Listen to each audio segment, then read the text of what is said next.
Cool. Okay. So, welcome, Tash. Hi.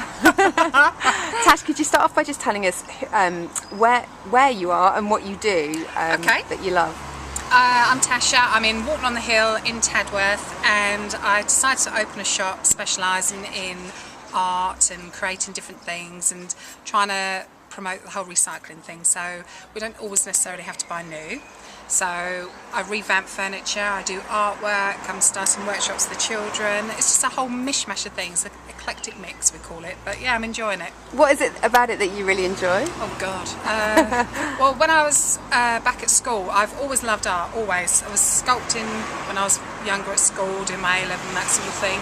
And I've always loved anything art driven, anything that you can make, anything you can create out of something different, sort of just change it.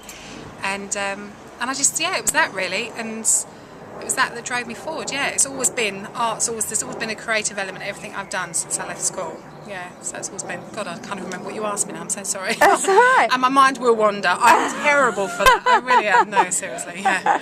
You're not alone. All right then, okay. So, and what is it about the recycling element that interests you? Well, I recycled my ex-husband, so I feel I've done my bit. I love saying that, sorry, but it's a giggle.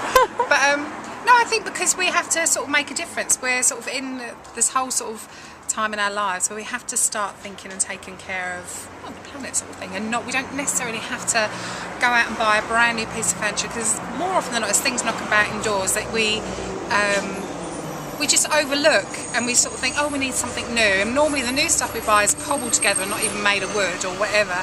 So I sort of think that we should sort of, before we go out and start splurging our money, because obviously pennies are a bit tight now and everything, we should look at what we've got indoors and see if we can, you know, make do amend, I suppose. That's great. Yeah. That's really cool. Has it been an easy journey to get to this place and doing what you love? Would you want the whole lot? The kind of bottom line kind of summary, like have you always done this? Or if I can summarise it quite quickly for you, if there you go. About, God, how long ago now? How old am I? So 10, 12 years ago, I decided to open a business, and it was based in Dorking, and it was specialising in painted furniture and doing things like that. I loved it. It was absolutely fantastic. It flew. It did really, really well. Unfortunately, I had to close that because I then got MS, so I had to shut that all down because my health was just too bad. Then I got divorced, got a divorce settlement, started up another business doing clothing and things like that. Things just happened out of my control, suppliers let me down, things like that, and unfortunately we had to shut that, and we lost our home in the process. So we had to start again. So up until July of last year we were homeless. We were living on friends' sofas, floors and everything else, and unfortunately I had to sign on in the process, which was mortifying, so I hate anything like that, but needs must. So I signed on, and because I was signed on for a period of time and I can't do conventional work because of my health, the government said to me, we'd like to fund you for a special programme we're doing. So I said, okay, what is it for? And they said, well, it's to help people get back to work, if you've got a good business idea. And I said, well, I'd love to go back to my art, because it's something I've always potted about at home, bits and bobs, and people always said, oh, Tash, paint this to me or do whatever. So they put me forward for the NEA programme through the government, and the government gave me £1,000 to start this.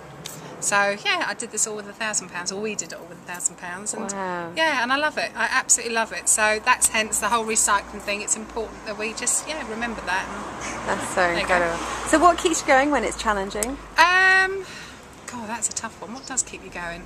The belief, I suppose. The belief, and I love what I do. I absolutely love it, and I get such a kick out of seeing kids coming in here or people coming in and go, oh, I didn't know you could do that with that, or wow, could you do this? And when you can do things like that, you automatically assume everyone else can do it, and when they sort of say, oh, but I couldn't do that, and I think, oh yeah, what I do is good, it is a talent, it is something to say, well done, Tash, you have a gold star.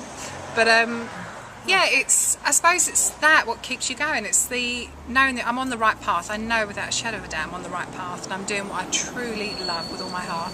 And just seeing people's faces when they come into the shop, seeing that look of, wow, God, look what you've done. And it's different. I hate being normal. It's so boring being normal. So it's far more interesting being a bit quirky and a bit different. And that's what we've done with the shop.